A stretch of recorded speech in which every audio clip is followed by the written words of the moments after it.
You know, sometimes it's interesting to imagine a parallel world where Mighty No.9 somehow ended up coming out well, with no controversy, no broken online, and no delays.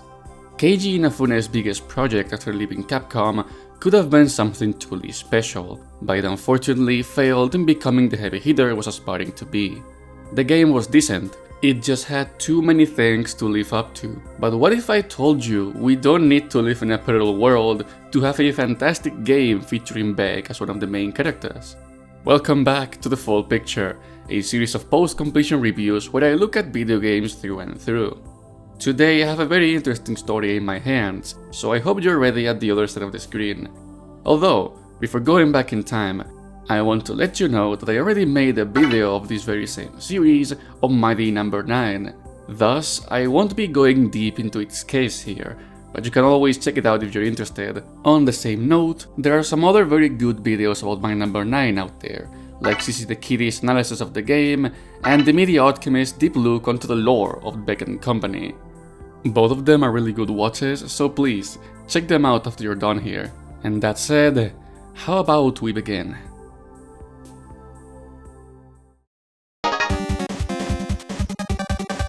Our journey begins back in the year 2010. At that time, Inafune wasn't the only one that wanted to separate from Capcom. Inti Creates was also on its way out to become a little more independent. In case you don't know them, this studio was formed by ex-Capcom developers, and up to that point, they had proved their finesse thanks to their works on licensed titles, and especially 2D action games like the Mega Man Zero and CX series. But after they wrapped up the development cycle of Mega Man 10, and going into the year 2011, things were about to change. The studio would start moving away from being just a video game creator and begin publishing their own games. Takuya Aizu, the company's CEO, expressed it as commission sickness. They were tired of working on others' licenses and wanted a flagship icon for the studio. Thus, development on a Sword Striker Gunvolt began. A few years would pass, and that's when Keiji Inafune came in with Mighty No.9's Kickstarter, bringing in the other big project that would help Inti Creates to progress as a studio. And it's in between these two games that our point of interest today comes into play. You see, by 2014, Inti Creates was ready to launch a Sword Striker Gunvolt, with the release date being set for summer of that year. It was also around that time that Mighty No.9 was getting a little further into development. Even though it ended up being delayed a couple of times, the original deadline for the game was set in spring of 2015. So, in order to promote both franchises and give them a nice kickstart, Inti Creates and Keiji Inafune would team up for a small surprise. Enter Mighty Gunvolt. This game was released initially on the Nintendo 3DS eShop, coinciding with a Sword Striker Gunvolt's launch date in both Japan and North America. Developed as a part-time project, it was meant to be a small teaser for both Gunvolt and Mighty No.9. And it was given for free to all players who bought a Sword Striker Gunvolt during its first 3 months after being published. Not only that, but it would also become a free title for all of Mighty No.9's backers, as a compensation for the game's first delay. Nonetheless, once the 3-month period was over, the very next day, Mighty Gunvolt became a standalone title. This separate release came along with an update that provided some slight changes to gameplay, while also adding a set of DLC stages that could be purchased separately. This amount of support was surprising for a game like this, yet interestingly enough, that's not where the updates ended, because Mighty Gunvolt would later get ported to the PlayStation 4 and PlayStation Vita on the 6th of August 2015. This version of the game, however, would only come out in Japan under the name of Gal Gunvolt, highlighting the presence of Ekoro from the Galgun series as a playable character. According to Takuya Aizu, this change in names was done as a marketing strategy to promote the release of Galgun Double Peace, the then latest entry on the franchise. For right now, that will not happen because the reason Galgun came out in Japan is it coincided with the release of Galgun 2, and it was kind of run as a campaign for Galgun 2, kind of similar way as a striker. Then, when a Sword Striker Gunvolt was made available on PC through Steam, on the 20th of August 2015, Inti Creates repeated the same strategy, as Mighty Gunvolt would be also ported and given for free until the 29th of September, when the game became a standalone title once again. This Steam port is what I've been playing for this review, and it thankfully includes all of the DLC from the get-go, making it possibly the best version out there. There is a more recent port for the Nintendo Switch, since Mighty Gunvolt is part of the Inti Creates Gold Archive collection, but just like the previous home console versions, it's a Japan exclusive title. Nonetheless, it's time to search for the answer to the big question here: does Mighty Gunvolt still hold up as a standalone game more than 10 years later? Well, let us begin.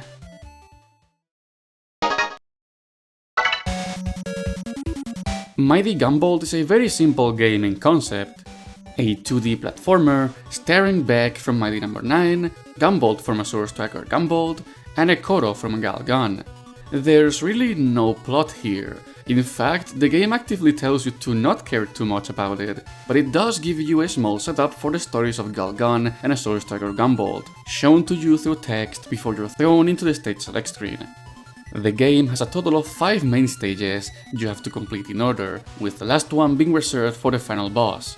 These levels represent locations from Azure Striker Gunvolt and Galgun. The same thing happens to the enemies, which come mainly from Gunvolt's first adventure. At this point, you might be asking, what about Mighty No.9 then? Well, even though he's on the name and the cover, Beck doesn't really have that much representation beyond being playable. He doesn't even get mentioned in the introductory text, most likely because Mighty No.9 was still a work in progress. And given the nature of the project, it's highly possible that the story wasn't even complete at that point.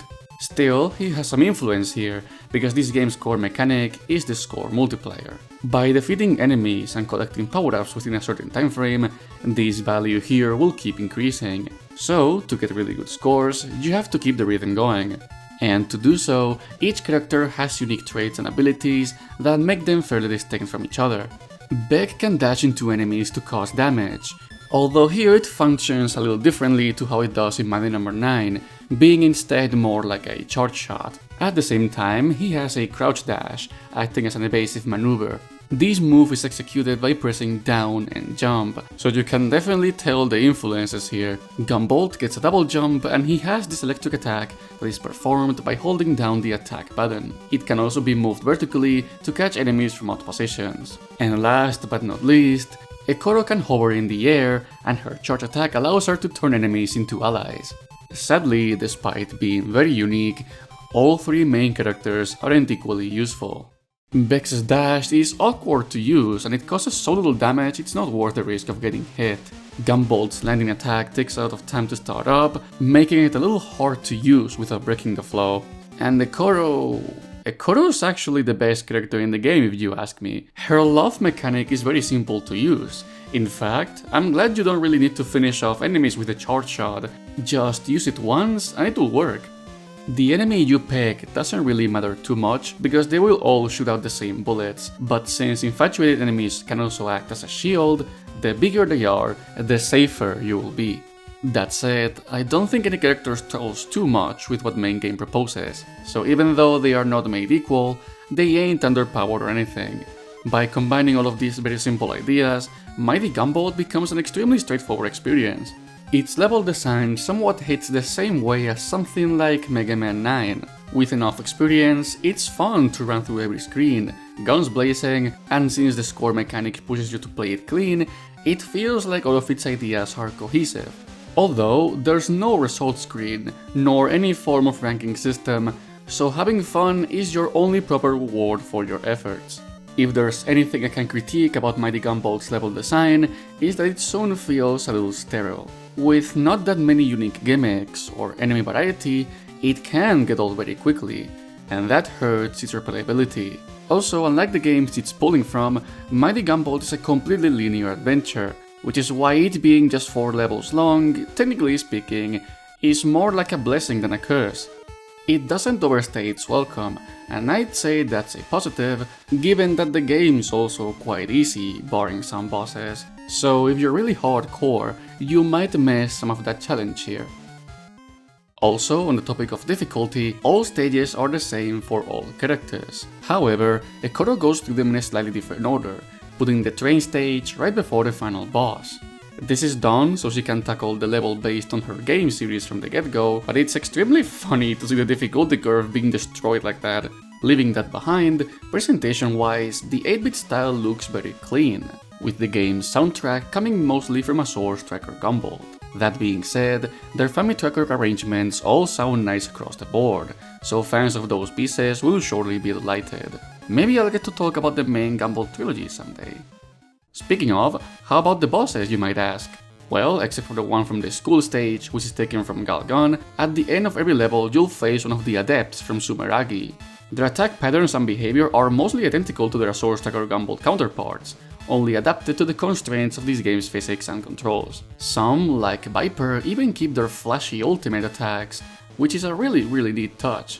Once you're done with all 4 levels, you'll reach the Mirror, which contains only the final boss fight. You'll encounter Copen, seconds before he gets Raging Demoned by Sonda, another one of the adepts from Gunvolt. Quite the role reversal here, by the way. This final fight is really challenging, sometimes a little bit too intense considering not all characters are that mobile, but it makes for a fun encounter. Beat Sonda and you get an ending screen detailing a little bit of what happens after it, all in your classic NES broken English. This also applies to the text that pops up at the start of any playthrough, and I'm really glad it's completely intentional. It's silly enough to just hit that retro feel. Now, even though there's not much about Mighty No.9 here beyond Beck being playable, which is an interesting choice given Mighty Gunvolt was meant to hype it up, once the DLC stages came up, we finally got some content regarding our Mega Man successor here. The 4 DLC stages are still mostly based around Galgun and Gunvolt, but we did get the highway stage from Mighty No.9, as well as fights against Pyro and Brandish. The other 2 bosses are Elise from Gunvolt 1 and Mr. Happiness from Galgun. One thing I can complain about though is that unlike the adepts showcased in the game, the fights against the 2 mighty numbers featured here are significantly worse than the rest. They feel very random, and unless you're playing as Beck, their movesets are too oppressive to the point where it just becomes unfair. But given that they probably had barely anything to work with at that point, I can't be too hard on them. Oh, and as a small fun bit of trivia, even though this DLC's soundtrack is still mostly pulled from Gunvolt 1, it features some tracks from Galgun Double Peace, a game that was at that time a year away from being released. The more you know. In conclusion, Mighty Gunvolt is quite the entertaining game for what it's worth. Rarely do you see a studio put such a degree of effort into making what's essentially an appetizer for a bunch of upcoming games. So much so that I think it stands by itself as a decent yet short experience. It does get old quite fast, but considering it was originally released on 3DS, it works wonders as something you can maybe pick up during a train ride or something and get to the end before you have to get off. Each playthrough takes about 20 to 30 minutes, and you're gonna get faster the more you play, so it's absolutely a super brief experience.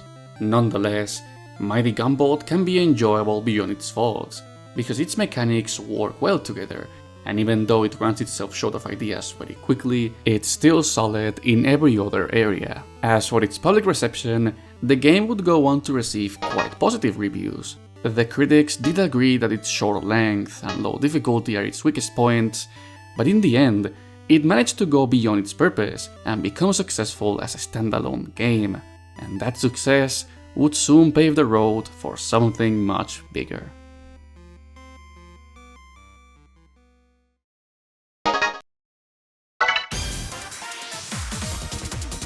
We now have to progress a little bit forward in time, to October of the year 2016.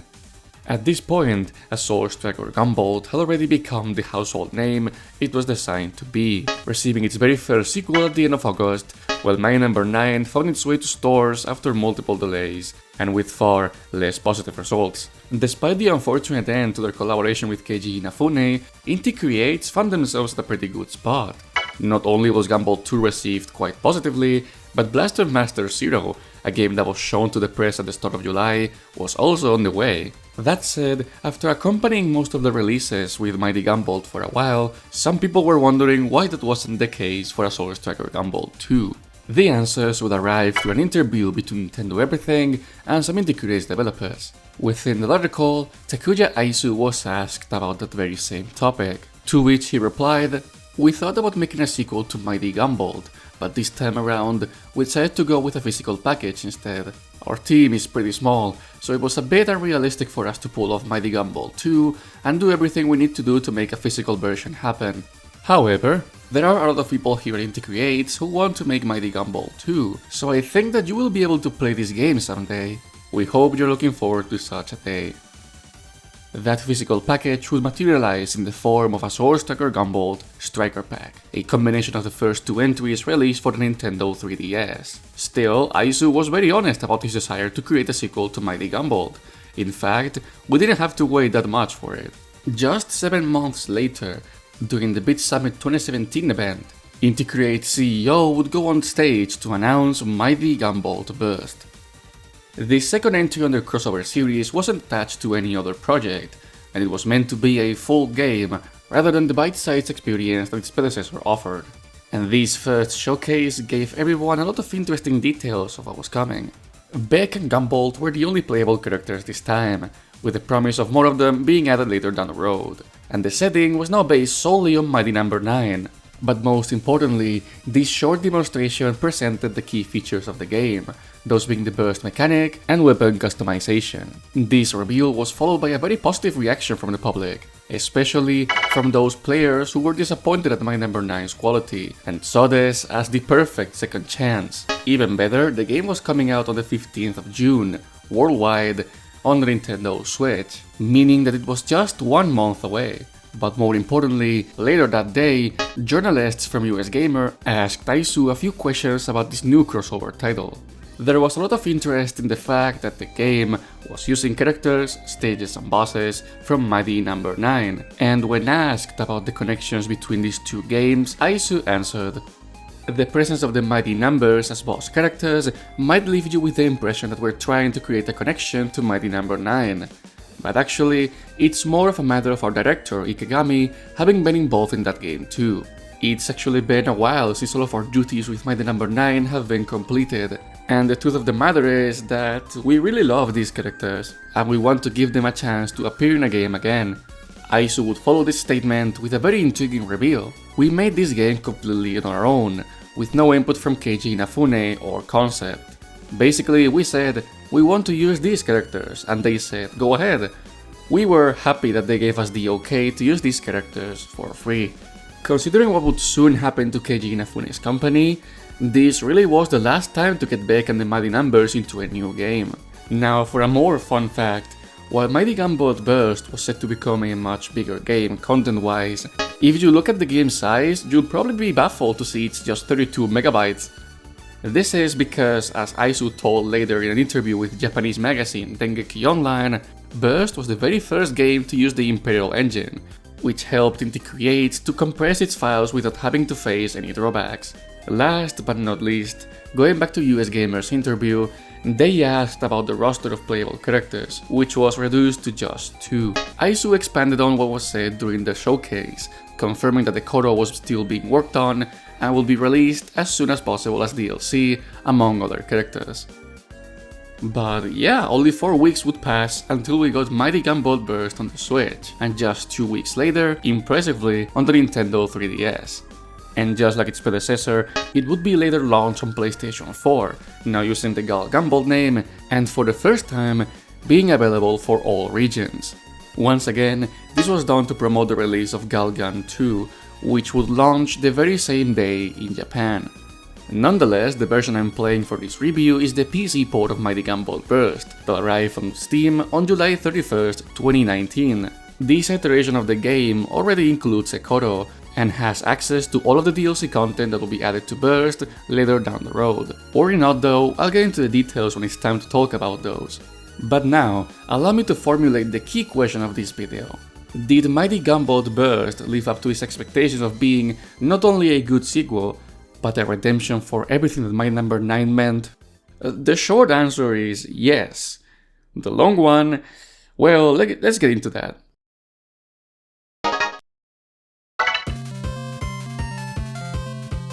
Mighty Gunvolt Burst is built on top of the template left behind by its predecessor. You can jump and shoot around, and every character has its own gimmick, which reflects the game series they come from. Just like the first game, controls and physics are as tight and responsive as you'd expect from a quality platformer. The deal is, over those schematics and already polished concepts, Inti Creates built a much more mechanically complex game.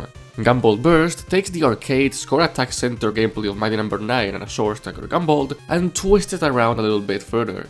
There are two big additions to the gameplay, starting with the one feature on the title, the ability to create a burst. It's a fairly simple concept. By defeating enemies or bosses when up close, you'll see they blow up with a different, shinier animation. That burst of energy will not only award you with more points, but it will kickstart a burst combo. And if you can keep it going for a long time, your score will skyrocket. Thankfully, there's not too much pressure on you, because this combo has no timer. It will only break if you fail to perform a burst on any enemy. Burst also interacts with some enemies in different ways. For example, the flying bots will explode into a barrage of bullets if defeated normally, but bursting them makes them pop immediately, rewarding the player for taking the risk. That sense of risk versus reward is what this gimmick is noticeably going for, and I will say it fulfills its purpose of creating a very satisfying gameplay quirk. It isn't without some drawbacks, however. Despite being more reliable than Mighty No.9's dash absorption, and more accessible than Gunvolt's kudo system, it feels a little superficial in nature. Bursting enemies does not give you any benefit beyond some enemy interactions and increasing your score. Neither does it mean anything for Beck specifically, with only Gunvolt benefiting from higher damage on his skills when the burst combo is really high. The other main mechanic, however, that's a different topic. Mighty Gunvolt Burst brings a customization system that allows you to tinker with absolutely everything your character has. You can change it all to fit your heart's content. The looks, the trajectory, the fighting rate, elemental properties. You can even combine weapons to use the second one as a charge shot, and the list goes on. But the weapon isn't the only customizable part, however. You can attach special properties to every configuration, like higher defense, reduced knockback, and every character has unique mobility options that can be added to their toolset through this system. Bearing the default weapon, you can have a maximum of 23 custom loadouts, which can be swapped and modified at any point. The only limit to your imagination is the custom points cap. Every part has a cost, so to speak, so you can't really fit them all into the same setup. The game uses this limitation in a very masterful way, not only to create a sense of progression as you increase that cap by collecting upgrades and defeating bosses, but at the same time to stop players from feeling overwhelmed by the freedom offered by the system. Also, for the bravest of the bunch, the game also gives you the option to add debuffs to your characters. Such drawbacks come with benefits, because negative upgrades subtract points instead of adding to the count, giving you the chance to maybe fit some extra tweaks to your equipment. Even though some characters are more restricted than others, having this degree of customization adds so much fun to the game. With some thought and careful planning, you can turn your chibi-sized fellow into a hilariously overpowered death machine. No joke, I got to the point where I could knock out any boss in less than 5 seconds. It's insane. That said, these two mechanics are designed for a specific purpose, and here's where the fun begins. Mighty Gunvolt Burst is built around replayability, just like the games it's trying to combine together. As soon as you're done with the intro stage, you can face the traditional 8 main levels in any order you want. After defeating one of the mighty numbers, you can choose between increasing your custom points cap, receiving a part that takes the elemental properties of the boss, or getting a collectible. That decision makes up for some interesting strategy choices. You can either take the ability to get more upgrades, or if you know your way around the game, pick up the elemental part that can be used to defeat one of the other 7 mighty numbers. That being said, your choice is not permanent, since every time you beat the same level, you can choose between the other rewards that you missed until you've got them all. Beating every level 3 times might sound like a chore, but this descent decision works in tandem with the scoring system. Taking cues from the games it's bringing characters from, Mighty Gunvolt Burst is designed to try and push players into improving their performance. After every stage, you'll be graded from D to S, depending on a wide variety of factors. The less damage you take, the faster you go, and the more burst combos you pull off, the easier that maximum rank will become. But it just doesn't end there, for there are special bonuses that define how you approach high score attempts. You see, the developers were aware that the customization system would allow for some ridiculously powerful builds, which is what the custom points bonus is there for. This special bonus will be reduced the stronger your build is. which should motivate you to seek balanced setups when hunting down those S ranks. This approach keeps the challenge from becoming trivialized, a direct response to the critiques about Mighty Gunvolt's lack of difficulty. And speaking of, Burst brings back the food items from the first game, only they serve more of a purpose now. Every collected food item will be placed on your inventory for the rest of the level, and they can be used to recover health at any given time. You're giving a decent amount of leeway to use them as well, because even if you use them up and then die, the checkpoint restores them back to how they were when you first crossed it. Why do I bring this up now? Well, food items are also important for the scoring system. Every type of food has a specific value to it, and if you complete the stage without consuming them, they turn into points, meaning that you gotta consider when they are truly necessary for your survival. There are also some other minor power-ups, like a pellet that increases damage and allows bursts to happen from any distance, and invincibility pellet. Higher ranks in Gunvolt Burst are not too tight, but when all of your points add up, these small bonuses might be what pushes you over the line to grab that shiny ass. And it's really darn cool that they managed to string so many different ideas together. It truly shows how experienced the Inti Creates team were at this time. But here comes the important question. Do you care about high scores? The game certainly makes a titanic effort to draw you in, and they are required if you want to reach full completion, but that's the thing, not every player goes for that 100%. This is a dilemma that every arcade-like platformer needs to face. When done wrong, anyone who isn't a hardcore player is probably gonna lose interest real quick, which is one of the issues I had with my number 9 specifically. Thankfully, Mighty Gunvolt Burst, for how centric it is for the experience, doesn't fully rely on the score to grab the player's attention. Even if you're on the more casual side, I do believe the customization and simple mechanics are enough to keep you playing. There are a few issues with the game engine though. Screen transitions don't really unload the last screen, which can lead to unavoidable damage and enemies getting to places where they shouldn't be. It's also possible to trigger them without using ladders, opening the door for some bizarre results. I've also managed to go through some platforms at times, especially on the mine stage, and while it's rare to see this game flip out, I have seen it have trouble when starting up from time to time. In my many hours it only occurred twice, but sometimes the game window will hang as the title screen loads and force you to kill it through the task manager. So yeah, there are some technical issues here and there, but they are not that intrusive to the gameplay. It also helps that for how challenging it can be, Burst is not a punishing game in the slightest. Checkpoints are very common, with every tough section having one nearby, and lives are non-existent, giving you as many tries as you need. Your only price to pay is a small score penalty at the end. But to engage with those fancy mechanics, you need to control a character after all, so how about we check our main trio before moving on? Starting with the Mighty No.9 himself, Beck. This robotic fellow starts off as the most basic of the three, with just a pellet shooter and no other special abilities. His power fully relies on the customization system, and he has far more options available than any of his companions. While I'm not the one to often draw comparisons, I think of him as a Mega Man that has a sort of do-it-yourself arsenal, which is a concept that makes for some of the most fun I've ever had playing a video game in my life. While he doesn't have his signature dash move, he can obtain an air dash if you find the specific upgrade, which is enough to distinguish his kit from the rest. Moving on to the other fellow who's featured on the game's title, we have Gunvolt, now rocking his GB2 attire. Unlike the previous game, his adept skills are featured here, following the same functionality as the original counterparts. They are special, very powerful moves, but they are limited by these stocks here. Stronger skills use up more stocks, and they all have a cooldown period, forcing players to think carefully of when to use them. Each ability also has a very clear purpose, from a protective shield to a vertical strike that doesn't use ammo, and even a screen clear move. And like I mentioned before, these optimized skills become stronger if your burst combo count is really high. While not as customizable as Beck, Gunvolt feels like a more straightforward character.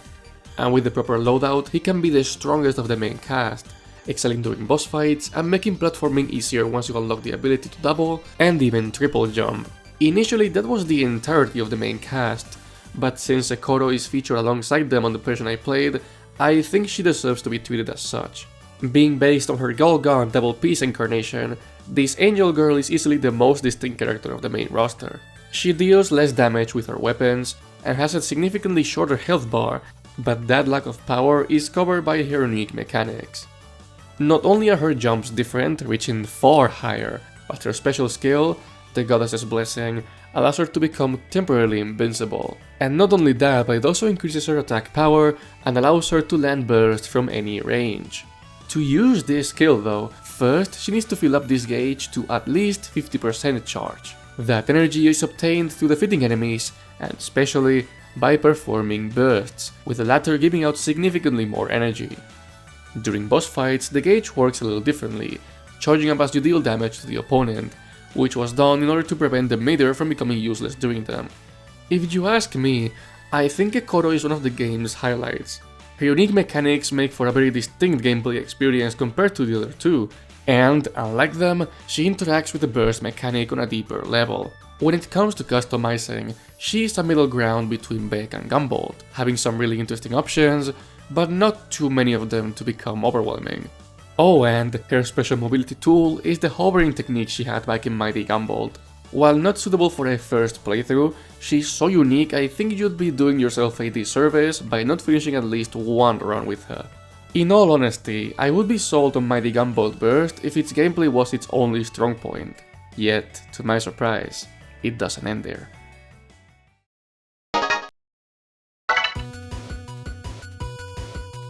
Knowing the high quality pixel art featured in the Gunvolt series, going back to a simpler, cutesy style must have felt like a walk in the park for Inti Creates, and it shows. Burst feels like a natural evolution of the first Mighty Gunvolt game.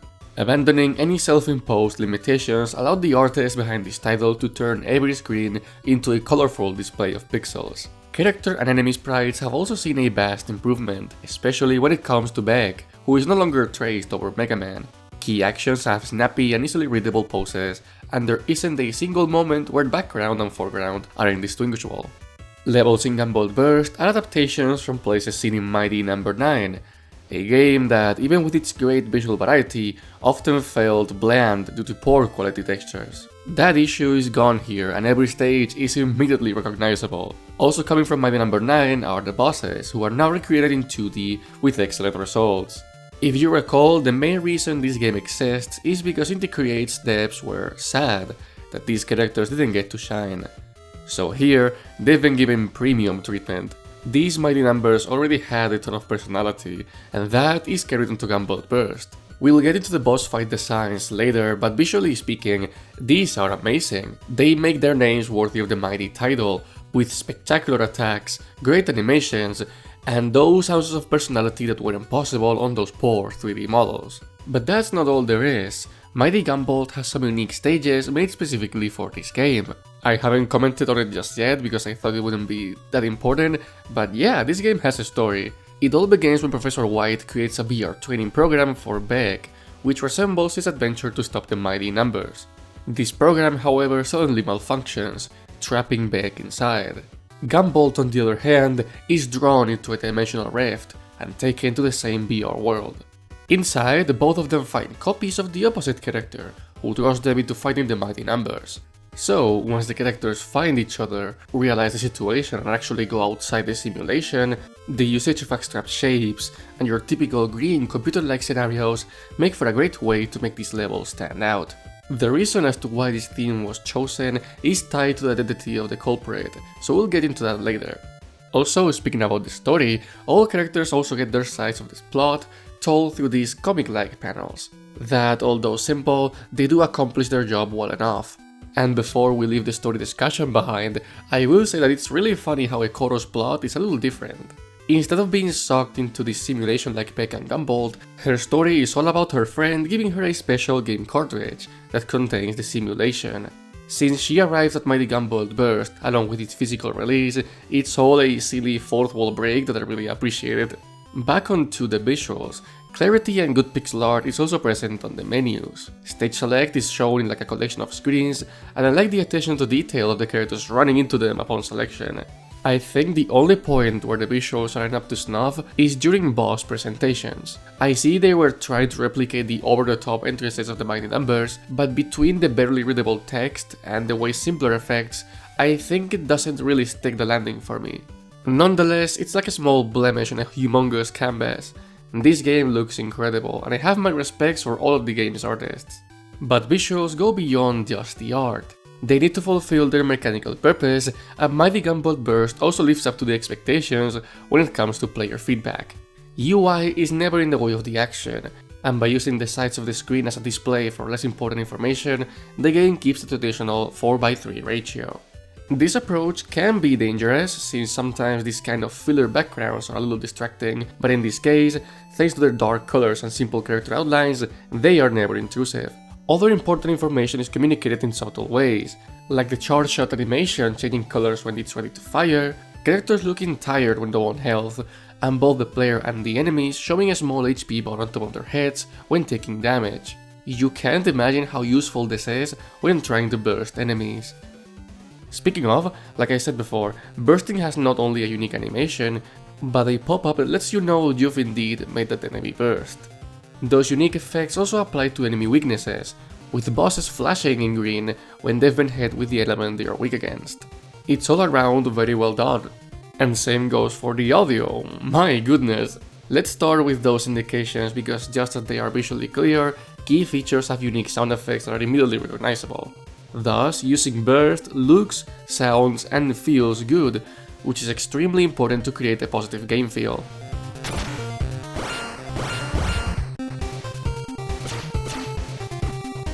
Other effects are also up to snuff, like every weapon type having a specific firing sound, and charge shots having very clear sound effects to convey when it's ready to blast. Speaking of polish, let's get on with that music. Mighty Gunvolt Burst soundtrack uses rearranged versions of various songs from the 3 franchises featured here, but mostly from Mighty No.9, as it's the game where the stages are pulled from. That means that the already great songs, born from the collaborative effort that was the title's original soundtrack, are present here, only now using the same FamiTracker vibe as the first Mighty Gunvolt.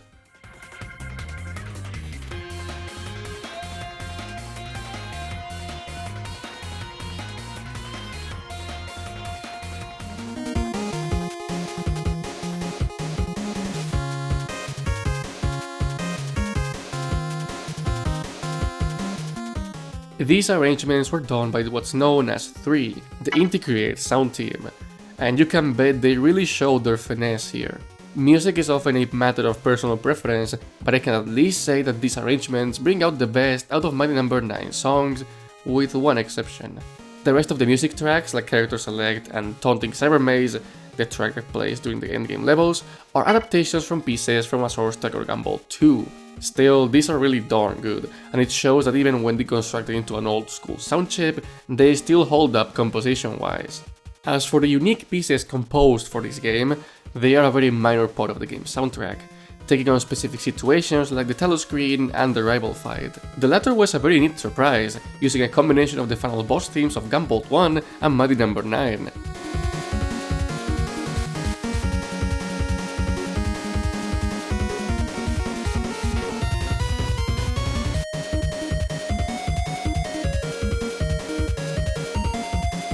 So yeah, this album's a huge step up compared to the first game.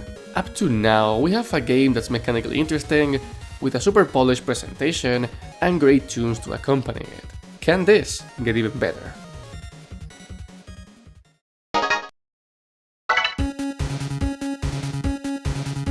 Given the circumstances, Mighty Gunvolt Burst requires a unique approach to level design in order to make usage of its many mechanics. Using Mighty No.9 as a blueprint, Gunvolt Burst takes the settings and theming of the original stages and expands on them with many new gimmicks and ideas. Seriously, every level now has unique set pieces, which not only helps the level feel fresh and distinct, but they also fit the setting like a glove. Let me use the oil platform as an example. This stage used to have a mechanic where certain enemies and attacks could set the oil on fire. Here, the level is half flooded, placing you underwater at the start to get you accustomed to the controls, so when the floating burning oil comes into play later, you'll have the necessary knowledge to clear the stage. Along the way, not only will you deal with these mines that materialize into a level out of nowhere, but also you'll have to platform through giant magnets that only pull you in when fighting your weapon. This level takes about 2 to 3 minutes to complete, and in that time span, All of these gimmicks are introduced in a safe environment and developed in various ways, creating a smooth difficulty curve that is impressively enjoyable. This, my friends, is the bar set by Mighty Gunvolt Burst, as every single level has an almost equal level of quality. The power plant has splitting paths and blackouts that play around with your visibility. The radio tower has ropes and flying platforms you need to grab onto. The military base is now filled with various types of conveyor belts, giant saws, and buttons that interact with the scenario. Even the highway stage, which was one of the more unique levels in Mighty No.9, has something new to offer here. Yet, at the same time, these new versions of these stages do not discard what made the original stand out. The Waterworks Boreal still plays around with ice physics and underwater platforming. The Capitol building still has an unorthodox method of progression, and the mine maintains vertical screens and chase sections as its main gimmicks. It is seriously impressive how the Inti Creates team could flesh out so many ideas, not only in such a short time span, but also while working with pre-existing teams.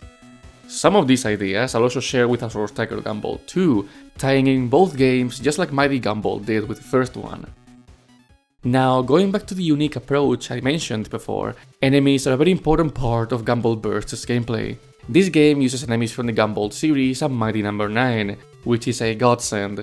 One of the biggest issues these levels had back in the original versions was the lack of enemy variety. Having that ironed out feels absolutely surreal, and it boosts the quality of the stages to new heights. That said, enemy placements can be a little awkward at times, especially during some of the harder sections. A quick example is the ending portion of the Capitol building. You will be platforming over a bottomless pit, with your only landing spots being these narrow columns and invisible platforms. Getting hit here often means that you'll be knocked into a pit, which doesn't feel too unfair given there are no limited lives and the checkpoint is right here, but the annoying part is that placing enemies like the Sumeragi soldiers on these narrow platforms makes it very annoying to burst them. You have just a few pixels to land on, get too close and you get bonked into the pit. But beyond the certified Castlevania moments, I can't say there are too many examples of bad enemy placements. There will be things that can't catch you off guard, and there are setups that feel like they weren't that well thought out, but it never becomes annoying enough to be an issue. In fact, aside from these examples where the levels clash with the main mechanics for most of the entire game, I think Inti Creates managed to maintain the feeling of flowing through the stages that was so good about the first Mighty Gunvolt. Once you're experienced enough, you'll start being able to clear every section non-stop. That sense of speed and momentum is very rewarding, and with the levels being designed to allow it, the learning curve isn't that steep either. High scores and big numbers aren't the only reasons you'll be coming back to these levels either, for every single one of them hides a series of secrets that the menus refer to as rare items. These can be either augments to the custom points cap, new customizable parts, or those collectible pixel stickers. Their hiding places often differ. Some are placed in plain sight, or next to a dangerous challenge. Others require interacting with elements from the levels, or accessing a specific route. And last but not least, quite a decent chunk of them are hidden behind breakable walls that give access to secret rooms. The latter are a little hard to get right, but I was able to find every single secret without having to use a guide, so I can't say they are cryptic. It helps that quite a few of them are placed in a way where you might accidentally shoot the breakable wall, which is a good way to teach the players about it. If you approach the levels with a curious mind and check walls that might seem suspicious, I'm sure you'll be able to find them all too. Breakable elements also display a distinct visual effect and sound effect when being damaged, so you will have enough clues, trust me. Finally, of course, we have to talk about the ending point of every level, because the mighty numbers are back and they are ready to rumble.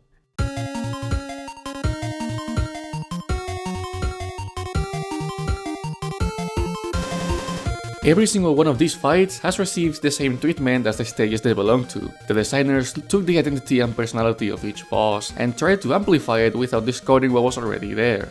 All of these opponents have new attack patterns, while a decent chunk of them were reworked altogether. Let's examine Cryo as an example.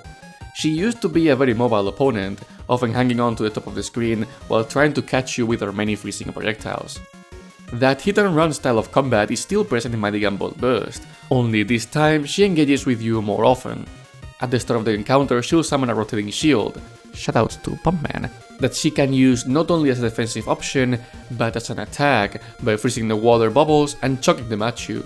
Between these two moves, she can also try and slam you down using her arm as a hammer, which forces you to stay on guard at all times. The result is a fight that requires you to think carefully of when to open fire and learn how to deal with her attack patterns while you find that gap to cause damage. Certainly, a much more interesting concept than the original Mighty No.9 fight.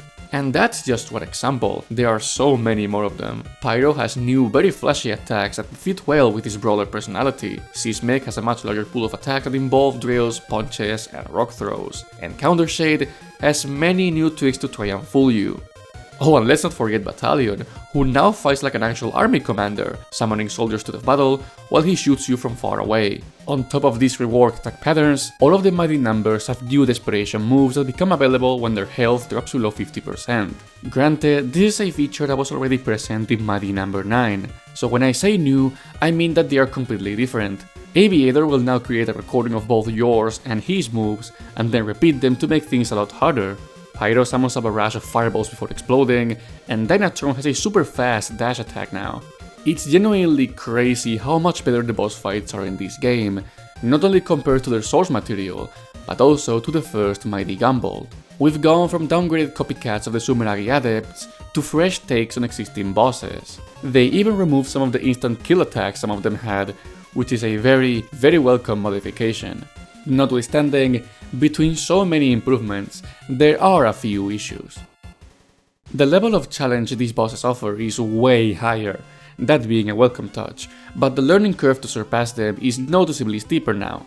With them being silent, you have to rely solely on visual cues to recognize their attacks, and some are maybe a little too exigent. For example, Abby has two variations of his charge attack, and they require some very quick reactions to distinguish them before it's too late. And Brandish's sword throws demand some very careful positioning. Though the perfect example is Battalion's desperation move, which makes him invincible for a long period, on top of having a very unexpected final attack where he summons a soldier right above you while he charges up the giant missile. These moves can be learned and properly dodged, but they are very close to the unfair line, especially considering that you can face some of these on the first go. Which, to wrap up this section, is something I think the game accomplishes very well. Since the levels are all accessible from the beginning, you'll have to experiment a little bit to find a boss that you can beat without any upgrades. The game lets you do that without any restrictions too. You can leave a level from the pause menu, and there's absolutely no punishment for doing so. Routing is also very open, depending on which weapons and parts you wanna pick up early, a decision that isn't really set in stone, rather it's defined by your playstyle. Nonetheless, let me be real with you now. I rarely struggle this much to find issues to point out in a game, design-wise at least. Even though its intricacies sometimes clash and lead to off-putting situations, and even though a few bosses can go a little too crazy, this is an outstandingly designed game. I played this for many hours, repeating levels often to grab everything from them, and even though I had everything memorized after my second playthrough, I seriously never got tired. That, ladies and gents, is an accomplishment. Before I move on to the endgame portion, I think it's the perfect time to discuss the content that was added to Burst beyond its release, because there's a lot of it.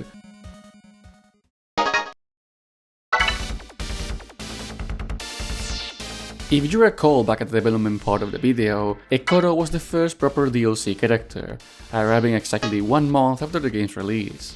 She used to be free for a short period of time, and then she became a reward for completing the demo version of Burst. Nowadays, the PC version includes her from the get-go, as mentioned before, which makes this port the best one technically. Beyond the Ekoro, however, there are another 6 DLC characters that were released in batches in the following years. First came Cole and Jewel, then Koppen, Rei and Kurona, and finally we saw Tenso from Galgun completing the roster. Funnily enough, depending on the version of the game you're playing, DLCs are arranged differently. All of these were released individually on 3DS and Switch for $1.99 each, while the PS4 port got them in the form of 2 packs, labeled as Heroine Set and Rival Set for a price of $3.99. Then Tenso came in, being included on the Heroine Set to make them even. The PC version benefited from being released later, as both complete sets of DLC were available from the start. The funny part is that 3DS players never got Tenso, since by 2018 the console was basically gone from the spotlight. That being said, these characters all bring something new to the table, so let me do a brief summary of their intricacies, starting with, of course, our Mighty No.9 heroine, Call. She got a massive glow up compared to her playable appearance in that game. Her main gimmick is being able to use 3 types of patch robots to aid her in combat. Red ones attack enemies, blue ones are homing, and the yellow stick to enemies, always causing a burst. Playing as Cole demands a little bit of exploration from the player, since sometimes those patch robots will be hiding in secret areas, or at least hard to reach spots. These allies though make her an absolute menace, especially during boss fights, where you can deal serious damage in such a short span of time. The blue robot can be quite annoying to use sometimes, since it targets enemies from very far, thus killing your burst combo. The game gives you a customization option to stop patch from moving, but it's almost like a band-aid solution. She's the first character so far that can go against one of the game's main mechanics, but beyond that, she's very fun. Beyond her allies, she can also summon a shield that has limited usage, in exchange for being absolutely busted. You can negate so many attacks from enemies and bosses, since only physical attacks can break through it. It does enter a recharge period when it runs out, which takes only a few seconds. Personalization wise, she's almost as customizable as Beck, having access to every part, and she has 2 different mobility options you can choose from, a long air dash or the ability to hover. Joel, on the other hand, is the polar opposite. She is a very restricted character, being able to only use specific setups, those being designated depending on which type of weapon you choose. Her default attack comes with a double jump though, so that makes her very mobile from the get-go. What makes her really overpowered, however, is her ability to sing. Just like Ekoro, once her energy meter goes above 50%, she can activate a skill that allows her to equip any custom weapon, even if it goes beyond the custom point limit. Yes, you heard that right. You can make a hilariously powerful weapon, pop this in, and start decimating foes for as long as it lasts. Charging up the meter is not that hard either, you just need to defeat enemies and burst them for a higher bonus. Also, these broken setups don't count for the end score limitations, as it only takes the highest legally equipped custom points number. She makes the game extremely easy, but by interacting with Burst just like our angel girl here, she has very unique traits, enough to warrant another playthrough. She also has the honor of being the character that gave me the most powerful build ever. It almost failed like activating a cheat code. And we go from heroines to rivals, because next up is Rei. She's seen a massive glow up as well, by the way. Her main mechanic is the Excel Decay, which makes her lose health constantly, just like in Mighty No.9. To avoid death, you'll need to deal damage to enemies, since that heals her by small amounts. The higher the damage, the better the healing power will become. Rei's default weapon is a short-range claw, but with the skill button, she can also attack at melee range. And man, that 3-hit combo hits really hard. When it comes to customization, you can modify a ton of her mechanics, like giving her a normal buster shot, her traditional spiral dash, and even take out the Excel Decay, even though that will also remove the healing power she has. She also gets a second special move, that being a chargeable laser attack that drains your health in exchange for some big damage. Sadly, this move is rarely worth using, since it can only be fired on the ground, and you'll be putting yourself at risk in the process. What was really surprising though, is the fact that enemy placements for every level are different when playing as Rei. Yeah, they went the long way around to accommodate all stages to her health loss mechanic, even dropping some healing power-ups along the parts that would prove a little too difficult. Rei also gets unique cutscenes. It's amazing how much detail went into her. The same can be said about the next entry on the rival pack, Copen. Coming straight from a Sword Striker Gunvolt 2, he plays mostly the same as he does in that game, using his drone Lola to deliver extra damage to enemies. He has a main weapon, and with the right face button, you can activate what the game calls EX attacks. You can modify both his and Lola's attributes, with the latter having different types of bullets depending on the element and the formation you choose from. Like Rei, Copen also gets level design changes, which mostly makes the adventure a little harder for him. It was quite funny how by the time I played as him, I had memorized where some key parts were hidden across the game, And to my surprise, they also swapped those around. It was like playing the game for the first time again. Very refreshing indeed. His mobility option is an air dash that can be angled in multiple ways. And, as a special bonus, he gets a power boost when low on health, just like Gunvolt. I also found his story to be hilarious. The whole reason he jumps into the VR world is the simple fact of seeing an adept video game. Which is very character, by the way. Copen might initially feel a little weaker than the other DLC characters, but the amount of freedom you have at your disposal definitely makes up for it. And as the last of the Rebel characters, we have Kurona, and oh my gosh, she's so fun!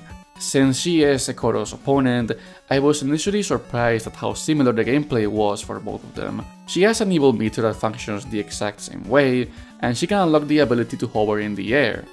But that's really where the similarities end. Starting with the basics, Kurona is the fastest character in the game. With a running speed so fast, I had to adjust my muscle memory around it. Instead of making her invincible, her install power-up makes her bullets deal more damage, burst even from far away, and pierce through every shield. Yeah, any type of shield, including stuff like Cryo's water bubbles.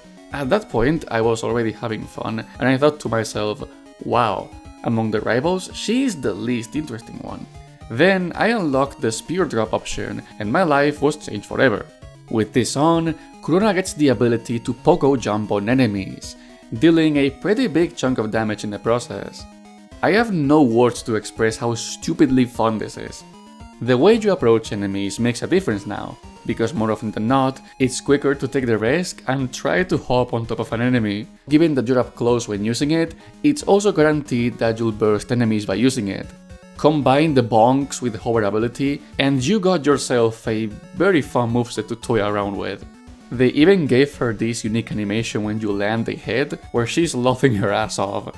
And yeah, this is how it feels to play as her. Finally, we have one more Galgun character to go through, Tenso. He shares the same meter mechanic as his franchise companions, this time being used for Doki Doki mode. When activated, Tenso and Padoru get the ability to lock onto enemies and deal damage instantly while bursting them in the process. This special move also allows them to see Mr. Happiness, small pink fellows that will give you a decent bounty of points when defeated. This skill can be also amplified as you collect parts, giving the mode healing capabilities or even the power to slow down time. Besides the Galgun meter mechanic, Tenso also has some unique quirks, like the ability to crouch, although shooting like that deals less damage. And when unlocked, he can call Ekoro to grab his hand and carry him around while flying. This ability is really powerful, since it also gives you an extra jump on top of being allowed to control her flight, but due to its long startup time, it's not too broken. He can also obtain a slide maneuver, executed by pressing down and jump. It's a tad clunky to use, since sometimes diagonal inputs interrupt it, but it gives him some really good mobility. Like most of the DLC characters, he also gets level design adjustments that incentivize you to use his unique traits to the maximum. Although one complaint I have with his mechanics is how Doki Doki mode can't be stopped after being activated, and since you can manually move the reticle around... Wait, you can? I played almost the entire game without knowing you can do this? The game has to tell you, right? It can be that, oh my god. Okay. So you can move the reticle. I'm so stupid. Still, this might be my least favorite mechanic out of the Galgun characters, because having to let go of the face buttons to move the reticle around is more often than not a little bit too uncomfortable, so you might as well just use the auto lock on. Tenso is a fun character. Even if I didn't enjoy him as much as the rest, it's still very impressive that they found a way to twist around the game's mechanics one last time. Well then, that's all of them here. Beyond the weird differences they had at launch depending on your system, I'm gonna be clear, all of these are worth your money. They are not required to enjoy Gunvolt Burst for what it is, but the developers pushed the game to its limit thanks to them. This results in a hexology of characters that are insanely fun to play at worst, and total game changers at best. They aren't characters that tweak one or two things and call it a day. No, all of them have moves and abilities that vastly alter the way you approach every level. It also goes to show the amount of care Inti Creates put into this game even beyond its launch. And considering how cheap the packs are, even when they are not on sale, I can confidently say that they are worth your time and money.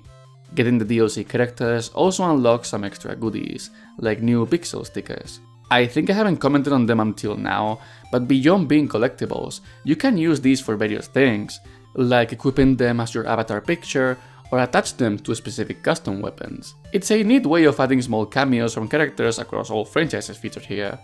That said though, how about we go back to the main game, because there's an odd new level waiting for us to conquer.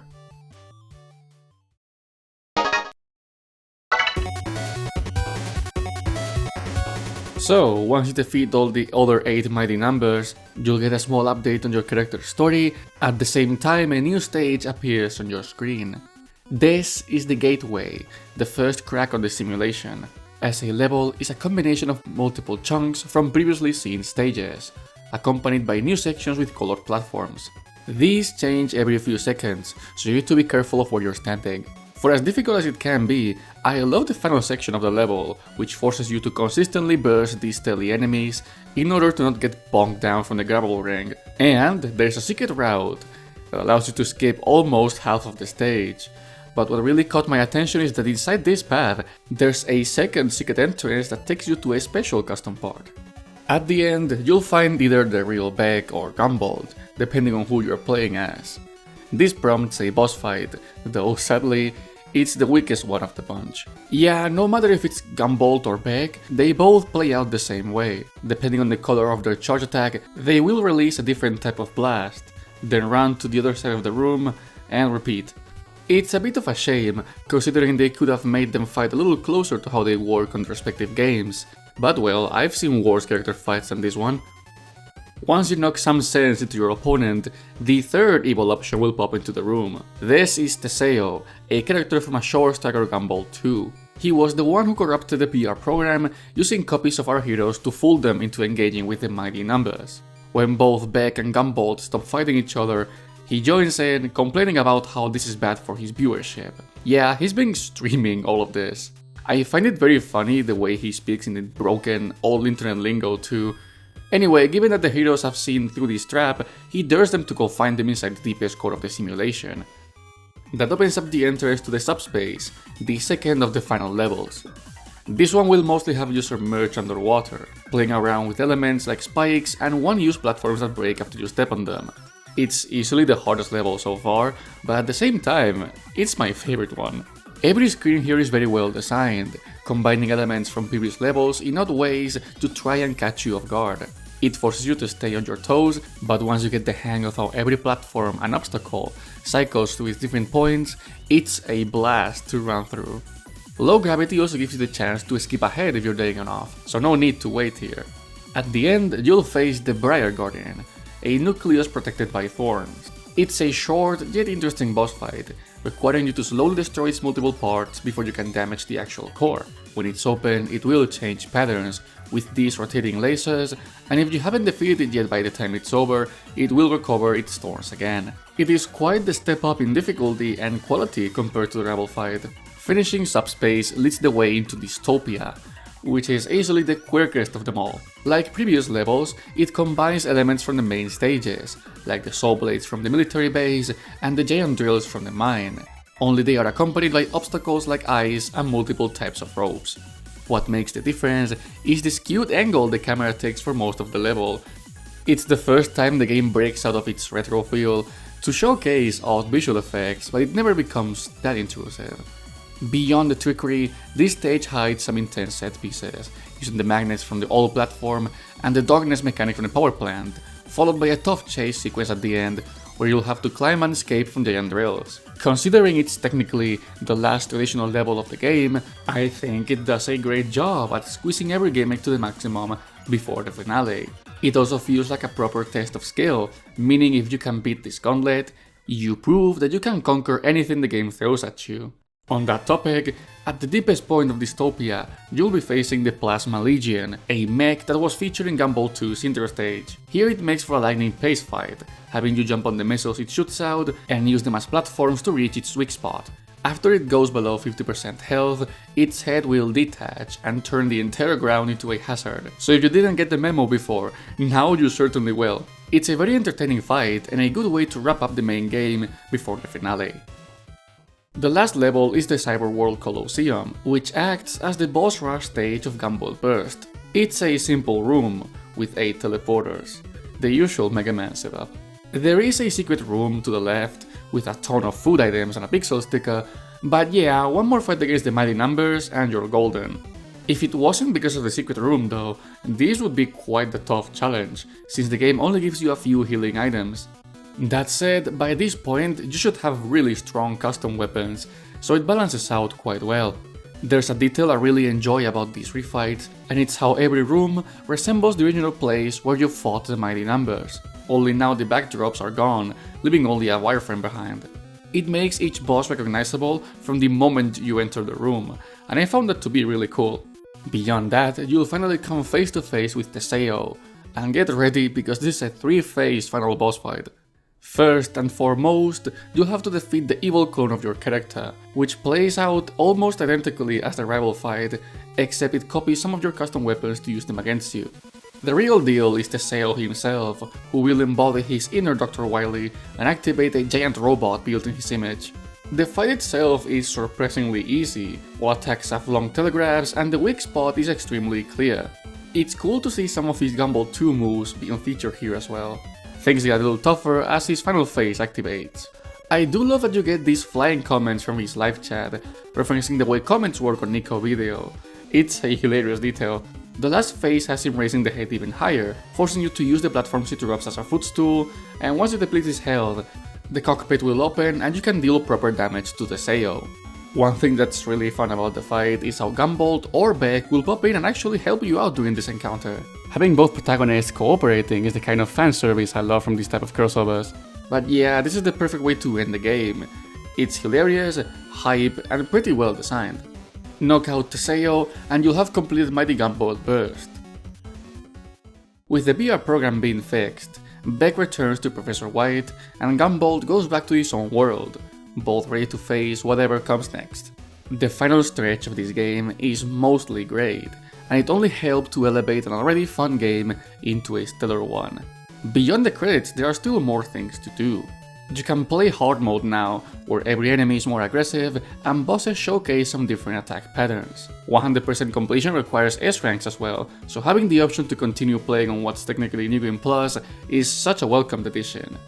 Let me tell ya, I played this for way too long, not because I had to, since the achievement list was basically done by the time I hit the DLC characters, but because I was having a lot of fun, and I think that is what truly matters. Before I hit the final part of this video, yeah, you can tell I'm going to recommend this one to you all. It's a great experience and I hope I can convince you to give it a try. But alas, we are ready to get things finished.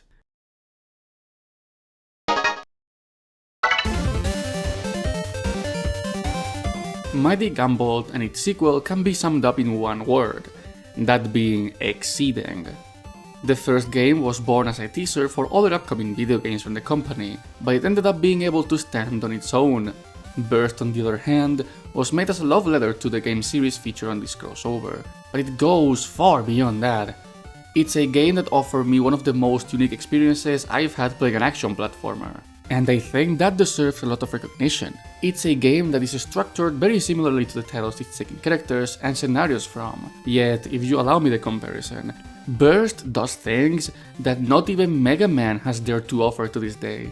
Think about it, can you imagine a classic series game where you can build your own weapons?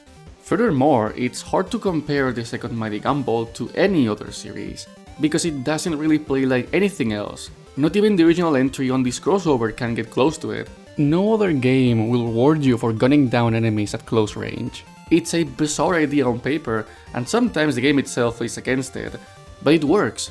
Granted, it can be a double-edged sword at times, because Gunvolt Burst wants you to engage with its levels and mechanics. You have to abide by its rules, and that requires an open mind and a short process of adaptation. Usually, asking players to play in a very specific way is very risky, but this is one of those odd cases where it's worth it. And I'm glad it's this good, because you can feel the care that Inti Creates has put into this one title. The whole reason this game exists, it's because they were bummed out at how poorly received Mighty No.9 turned out to be. They just wanted a second go, make something cool out of this world and its characters. And what a relatable feeling that is. It shows how it wasn't just the fans who were upset at that whole disaster. In the end, Mighty Gunvolt Burst is more than a recommendable experience. It's something I can tell anybody to play, even if you haven't interacted with any of the franchises featured here. It's not simply a better Mighty No.9. It's unique, it's quirky, and it has a lot of personality. I'm genuinely happy that it turned out to be this good, because even though Gunvolt and Galgun would continue to exist in their own respective ways, this would be the very last game to feature anything Mighty No.9 related. 2 days before its release, Level 5 bought Keiji Inafune's studio, Concept, which would mark the end of the company's short lifespan. To this day, we don't know what happened to the IP. It's clear that Inti Creates was still allowed to use it, given that they kept adding characters through its long DLC support. But a new game with Beck as the main character has yet to exist. As I'm writing this script, a few days ago, Concept was fully disbanded, which felt more like a symbolic thing than anything, since the Osaka office ceased operations back in early 2025. Knowing this, it's very unlikely that Mighty No.9 will be seen in any form going forward. So at the very least, I can be glad that this long story of development issues, disappointment and controversy somehow ended up with a happy ending. There may never be another game like Mighty Gunvolt Burst, so go and check it out for yourselves. This is BurnCrowSP, and thank you for watching.